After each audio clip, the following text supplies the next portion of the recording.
In the African savanna 2.5 million years ago, our ancestors lived in a world full of danger. Saber-toothed cats lurked in tall grass, packs of giant hyenas scoured the plains, and even like giant towering herbivores could crush a hominid without even noticing. But somewhere among these early humans, or more precisely among the genus Homo, and even earlier relatives like Australopithecus, a revolution began. It wasn't fire yet. It wasn't language. It was stone. The earliest stone tools we know come from sites like Gona in Ethiopia and are about 2.6 million years old. These are part of what archaeologists call the Oldowan industry.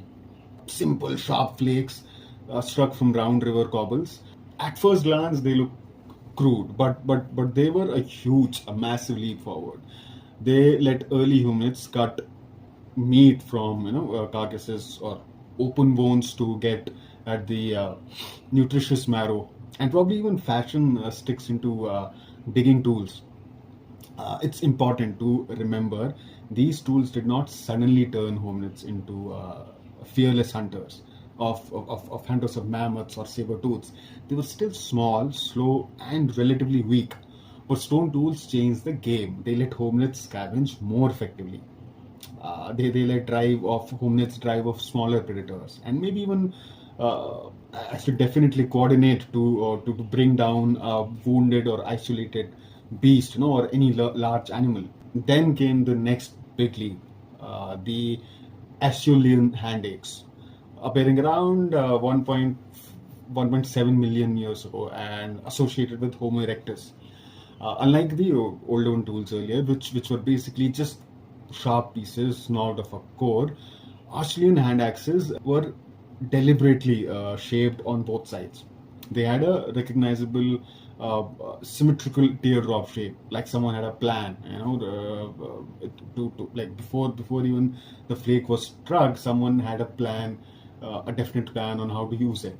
These hand axes were multi-purpose tools. They could butcher meat, scrape hides, chop wood, and maybe even serve as throwing weapons or intimidating displays to scare away rivals and predators. They were quite actually a lot of research has been done to this end on what exactly was their use, and there was some scientist that I can't recall name of who eventually deduced that they were actually the throwaway tools. Now, over hundreds of thousands of years, early humans carried these tools with them across Africa and into Eurasia, showing a mix of adaptability and shared tradition that no other animal had. The story of these hunting tools feeds into what's sometimes called the killer ape theory. This idea that our ancestors evolved to be aggressive hunters, shaped by violence and competition, competition to attract the female, right? Uh, the reality, though, was probably more complicated. Stone tools certainly made our ancestors more dangerous, but they also encouraged cooperation, which I touched upon earlier. You needed skill to make them, and skill had to be taught and shared, right? You needed others to help you corner prey or protect your kill from scavengers. Otherwise, your kill would just be feasted on by somebody else. And by the time the later Neanderthals arrived, tools had become even more specialized.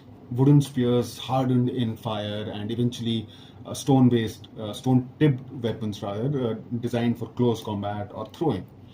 But it all started with that first sharp flake struck from a rock beside an ancient river. Uh, what began as simple scavenging tools slowly turned hominids into hunters, and hunting turned them into something new, a creature that could plan, cooperate, and pass knowledge across generations. Stone tools didn't just keep early humans alive, they forged the path that would lead much later to everything else.